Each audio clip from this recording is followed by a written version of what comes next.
Well, welcome everybody. Glad to see you all made it here. I think we have a few more trickling in, but we'll get the meeting started.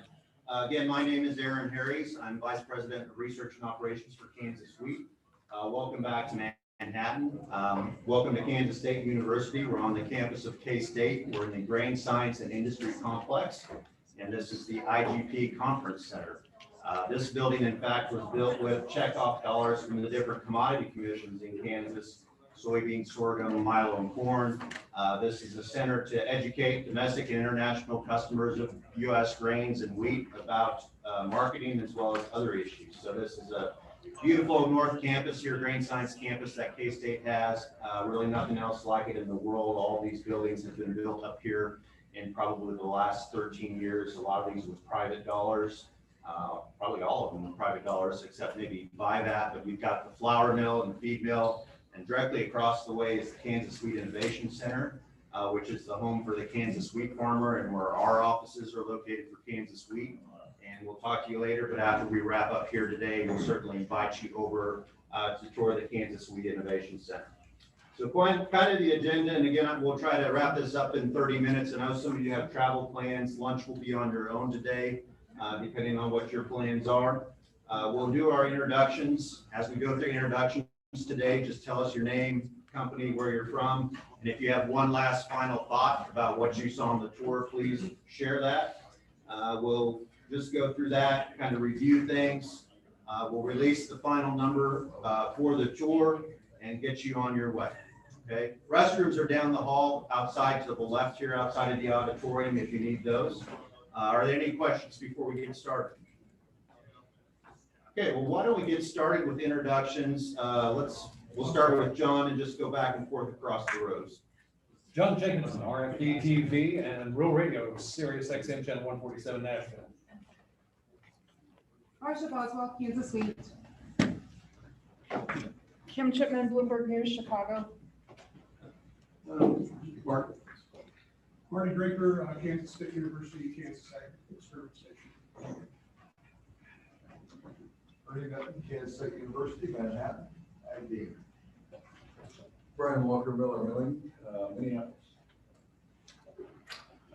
Matt Wildy, I'm the crops editor with the Progressive Farmer Magazine, DTN. Ann Osborne, I'm from National Wheat Foundation. Julie Wison, our Reporter with Borders in Chicago. Brent Schaffner, Healthy Food Ingredients, Watertown, South Dakota. Colin Pierce, Healthy Food Ingredients, Watertown, South Dakota. David Green, Wheat Quality Council, Kansas City. Vance Lamb, Arden Hills, Overland Park, Kansas. Matt Schreisler, ADM Milling, Overland Park. Jim Ashburner, Graincraft out of Wichita, Kansas. I'm Kathy Brower. I'm with Graincraft here in Manhattan, Kansas at our new innovation lab. Max Streaming, Graincraft, Kansas City. Amy Heach, CHS Hedging, St. Paul, Minnesota. Levi Hall, Horizon Resources, Williston, North Dakota. Chris Kirby, Oklahoma Wheat Commission, Oklahoma City, Oklahoma. Oklahoma. Max Slater, Rhythm Foundation, Columbus, Ohio. Josh Graves, RJ Ryan, Chicago. Lane Bonder, Anderson's Trade Group out of Kansas City. Evan Bonkus, Deerfield Ingredients, Russell, Kansas. Yeah, and I asked Evan, there were some questions about it last night, to give us a few minutes and explain what they do with wheat in Russell, Kansas at the ethanol plant. So we are a gluten, but we have rebranded ourselves where we produce wheat protein. So your shirt's out of date, Aaron. I know. I still love it. Anyway, so we're obviously after the protein in wheat, which I think everybody's seen. I may be struggling this year after this crop. Higher yields don't make protein normally, but so we take our wheat, we mill it, make flour, and we go through a wet process to extrude the starch off and dry, go through extruders and dry it to make a powdery wet gluten, or powdered wet gluten product that we sell to throughout the industry, food ingredient, fat ingredient, and most recently the alternative meat market and across the United States. Along with that so with the starch as a byproduct in our process, we are attached to an ethanol plant, and pipe it over there. That is a third of our inclusion in turning starches and sugars in the ethanol process. The other 2/3, obviously, is milo normally. That's not happened since last July, so we're on corn right now at the ethanol plant. 2/3 corn, 1/3 wheat starch. We're right in the middle of a 50% expansion at our wheat protein plant. That's going to change our inclusion rate over at the ethanol plant. We're going to end up being like 2/3 wheat starch, 1/3 inclusion in the process, making ethanol corn/milo. But that's what we do. The gluten market has been on fire since basically the first of this year. So the low protein crop for us is just makes it a little more tougher to meet the demands of what's going on in North America and the wheat protein sector. Everybody's trying to scramble looking for it. So it's been an interesting 2021 for us. So. Yeah, thanks, Evan. Thanks for sharing that. I think that's an interesting dynamic, given where you all are from the industry, some from the food ingredient.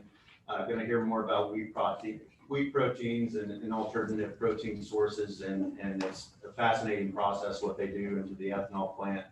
And we'd like to see more of that. And they're going to be pretty large consumers of wheat in that part of the state. So yeah, we're going to be going from 8 million a year to 12 million. Yeah, so very substantial. Okay. Which way were we going? Harry Papa, Milling, Saginaw, Texas. Lake Nemke, wheat farmer, Western Kansas. Dalton Henry, U.S. Wheat Associates. Clay Patton, KRVN and the Rural Radio Network, Lexington, Nebraska. Sean Cowan, Corbion, Overland Park. Fraser Egan, Corbion, Overland Park. We're wearing matching shirts, but. Wade Hosnar, Business Development Manager for Food and Beverage at Food Corporation, Big South Chicago. Rich Kendrick, Great Plains Analytical Lab, Kansas City. Rita Otto, General Mills in Minneapolis, Minnesota. Sean Teeley here with IGP, Manhattan. Justin Gilpin, CEO of the Kansas Association of Wheat Growers, Kansas Wheat Commission, located at the Kansas Wheat Innovation Center, right next door. So looking forward to having somebody come through after the meeting. Guy Allen, Senior Economist for the International Grains Program. Dalton, tell everybody who U.S. Wheat Associates is. 30 words or less. U.S. Wheat Associates is a market development arm, so offices 13 countries outside the U.S., supporting export of U.S. wheat products. And they're funded in part by the different wheat checkoffs across like Oklahoma and Kansas, and matched by a lot of federal dollars, basically 3-to-1 or 2-to-1, 2-to-1. So thanks for being here. All right. Any comments from today? I don't think we're going to do car reports. Raise your hands if you actually made a few stops in fields. Did anyone see anything of note? I out of my windshield looked like fairly decent wheat again. Did anyone see disease pressure of note? Northern Marion County, the field I stopped at there had a pretty good round of stripe rust, but I would assume it had an aerial application because when you ran your finger on the leaf, no spore residue. Okay. Great. I saw the same in that Marion County area, driving up 77. And then also in El Dorado, I saw some like pollen still on the leaves, or the rust pollen still. Right. Yeah. Prevalent. Okay. Anything else of interest? Was it wet? Standing water or just mud? Just mud. Just mud. But it's like it had been droughty up to, because it wasn't just like some of those other fields. Sure. Really got. Yeah. You didn't just sink. Yeah. There was bomb. Okay. Great. Well, just a couple of final thoughts from me. We talked about water, and Romulo talked a little bit about it last night, and so that's something I personally going to keep an eye on. I'm listening to the radio on the way up here this morning, and some of you may have done the same thing. The forecast for now through next week is wet, like maybe a lot of rainfall in Kansas, and that is going to start being a concern for a couple of reasons. What Romulo talked about last night: the wheat doesn't like wet feet for a long time. the rust situation, how soon did farmers spray that fungicide? It has residuals, some of them for only like 20, 21 days. Is that about to wear out? Is the rain washing that out? Also, stripe rust is what we've seen. It likes temperatures in the 60s and 70s. The forecast for this weekend through next week is in the 80s, and that's a perfect environment for leaf rust. That really rust colored that's scattered all over the leaves. So that's another concern we worry about. The third concern is scab. We've been talking about that all week. Wheat plants flowering and being rained on at the same time. So if you look at that scab prediction model that from Penn State that we saw on Monday evening, it's probably going to show increasing risk on that. So quality concerns start entering the mind if we're going to have this kind of weather pattern up until harvest.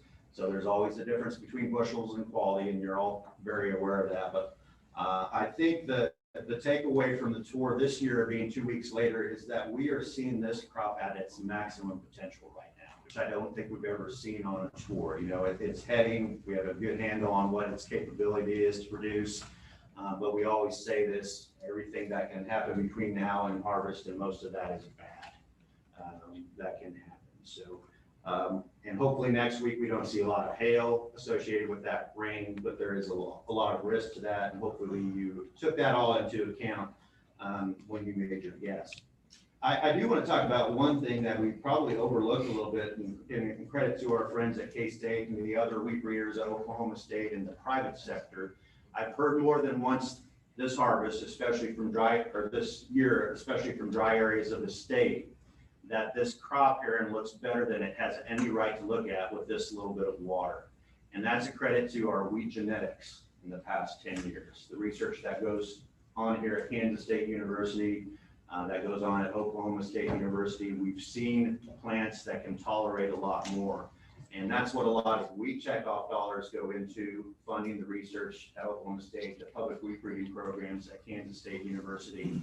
So the emerging technologies in wheat breeding, precision breeding, not only with drought tolerance, but we talked about the disparity between yield and quality.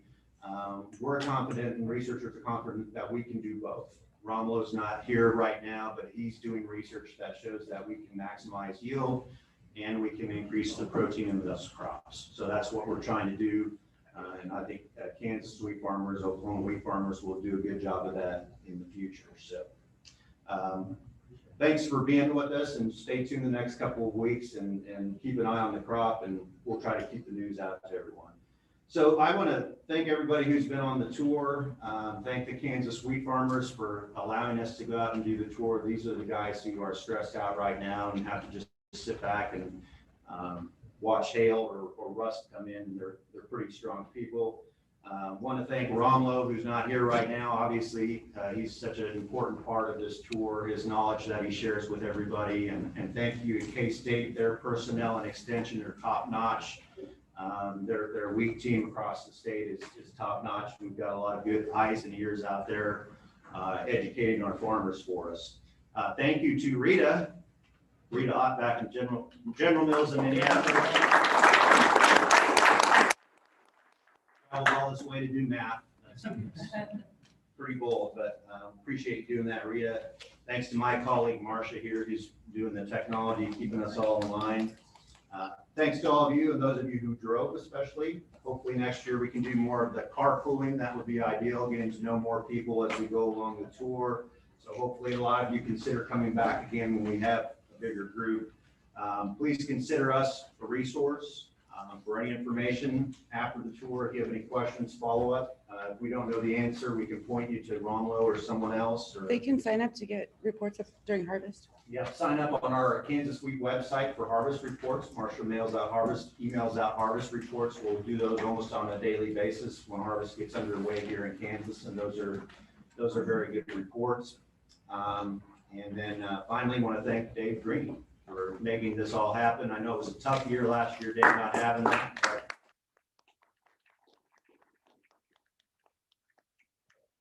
any final comments before we turn it over to Dave? Any final thoughts or questions about the tour? And Dave will give instructions about, I'm sure he's talking all of you about travel plans and everything like that. When we wrap up today, though, please come over to the Weed Innovation Center. We have a new weed quality lab in the building that we'd like to show you. Kathy with Graincraft has the place nice and clean and great looking, so we'd love to show that to you. And if you've never been to the Weed Innovation Center, we're open again for tours. So please come across the street. We'll be glad to show that off to you if you have some time before you have to. Hey, Dave. So as far as leaving goes, we encourage everybody to go through the tour. I assume we're not talking more than 20 minutes or so for the tour of the place. Yeah, I do want to add no photos, please. Yeah, no photos and only because they're opening this up and we're actually a little early from where they want to be. So they're just asking that we just walk through and not write stories about it and not make it a big deal. So we can honor that for sure. And then whoever you rode with today is responsible for getting you to where you need to be in an hour or so. So if you need to get to the airport, if you need to get back to your car at the hotel, your driver who drove you today will get you to where you need to go. So that'll be the last thought that way. So if you've got your handout here for day 3, 15 stops, an average is back to 60.7 bushels an acre. 2 years ago, we were at 46, and then you can see we've been as high as 58 in some years. So this is a pretty good area of the state that we go through on this last day. So if you flip to your second page, we made 350 stops. An average for the 3 days, a weighted average would have been 58.1.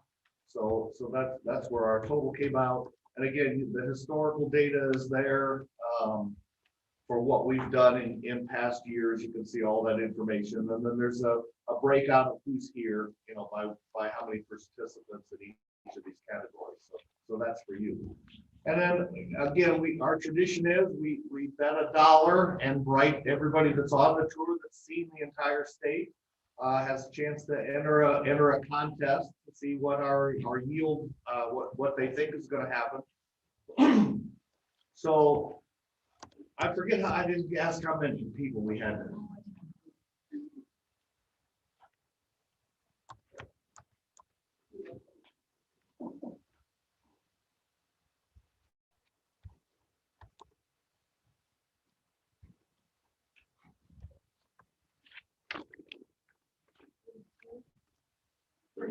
$32. So we had 32 participants that elected to bet $1, and what we ask them to do is not look at the numbers, not just to get a feel for whether it's going to get better or worse, and what it's going to be in August. So we pay off the August NAS number that'll come out. I will tell you that May 1st, NAS already came out with an estimate of the crop of $331 million. That's what they thought the crop was worth here in basis conditions on May 1. Basis the conditions we looked at, our average guess for the 32 guesses was $365 million. We don't divulge the range, the high and the low, or who guessed what. The people that guessed this are going to get an email with everybody else's guess on it, but it won't be going to other people and it won't be made public. So that's, somebody take that number and divide it by 6.9. What's that come out?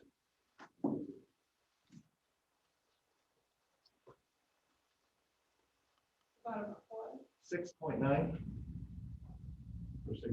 52.8. 52.9. 52 to 53. Sounds like would have been what this was based on. So the average of the group was in the low 50s, which again is a little lower than our tour average if we went by the actual wheat yields and number of stops we got. Kansas record is 57. Record crop is 57 bushels per acre, 2016. 365, right? 365, one for every day. I apologize for my colleague's anger. That probably looked like an S. Any questions, comments? Thank you, guys. We are a great crew. I can't tell you how scared I was. Go ahead. 2016 was the record. I think so. I can't tell you how scared I was Sunday with the weather forecast and the rainfall that was falling. I thought that it would be an absolute mud fest for us, and I thought this would be a lot of slogging around. I thought we won't complain about these conditions. We got through it okay, and I thought the conditions weren't nearly as bad as I had feared. So everybody did a lot of work. That's a lot of stops per car. Everybody did a great job, so thank you. Go ahead. I was just gonna make a point of clarification. So like when Aaron says 2016 record for Kansas was 57 bushels per acre, that was the August NAS number. That, if you look at that sheet that's in front of you, that confuses you a little bit. The tour that year actually was 48 bushels per acre. And that was a year where after the tour, the crop got better. And so that's really why we quality council does it this way. It's not just predicting where the crop is at this very moment in time, which you all saw on the tour. It is trying to predict where the crop's going to go from this point forward. And so that's why that number may look a little bit different. Yeah. Am I reading right that the forecast is for the 3 days is the highest it's been since 2002? Yeah, somebody said that. I don't have all that data in front of me, because it gets kicked off. Rita, you don't go back that far, right? 2000. Well, that's what it, I mean, yeah, I just want to make sure I'm reading. Oh, it there right. it is. Yeah. Yeah. Yeah. So yeah, you can say that if you want. If there's nothing higher than 58.1, then yes. Oh, okay. Yeah. I'd say it's pretty fair to say that's in the 40 years that they've been doing this tour, that would be the highest, which is it's a tour that happened later in the it's a compliment to Mother Nature is kind of provided the last 2 weeks. I think everybody saw tracks in the field. They saw some healthy plants. The market was at a high price. It gave the incentive to farmers to manage the crop a little more intensively than they maybe had in past years. And then also it's a testament to the wheat breeders, the fact that the genetics out there right now are much better than they were 10 years ago, or certainly better than 20 years ago. I think it's a combination of those three things that you all got to see firsthand this week. I would argue you might have seen the crop as good as it's going to look, because I'm pretty concerned about the disease setting in and how everything will look 2 weeks from now. But I think it was a combination of three things that really came into fact with what you saw this week. Yeah. And again, I thought we did a good job. I thought we did a good evaluation of the crop as to where it is now, and it may get worse, it may get better. You never know. But I thought we covered the ground and made the stops and did the work, and that's what it is. Again, if you'd have plugged, what was our average 58? If we'd have punched 58 bushels an acre times 6.9, it would have been a higher number than this. I think it probably been 400 million. So the group obviously feels that maybe there's more of a chance of it going down over time than going up, but I don't know that I feel that way. Could be great. All righty, thanks. And Aaron's going to handle the tour. And then those of you who need to get to where you need to go, we'll take care of it. So give yourself a nice round of applause. Nice job. Thank you, sir.